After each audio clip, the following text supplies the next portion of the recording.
I have a question regarding the existence of a universal morality. My Yes. question for Mr. Hitchens, is there one? And if so, where does it come from?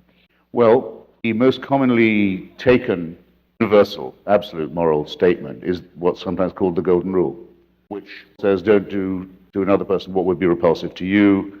Others say do as you would be done by, just putting it the other way. Very few societies don't have it. I think that's what we'd have to take as the nearest to an absolute. It's obviously subject to various relativities, alas. For one thing, it's only really as good as the person saying it. Should I not do to Charles Manson what I don't want him to do to me?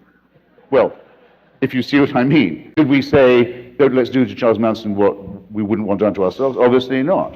It's just like the contradiction between the Old and the New Testaments. The Old Testament says an eye for an eye, tooth for a tooth, which would lead to a very eyeless and toothless world.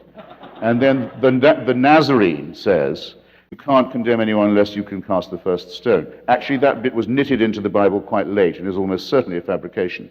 But it's believed in by many Christians who, as you know, will believe practically anything. But if you can't condemn anyone without being yourself without sin, then we can't even arrest Charles Manson unless we were sinless ourselves. These moral absolutes are actually more full of moral relativism than you might think.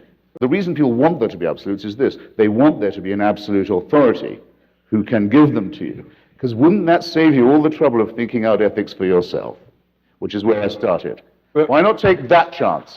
More enjoyable, less subject to appalling commandments to stone witches and very good, and all the rest. Yeah, all that.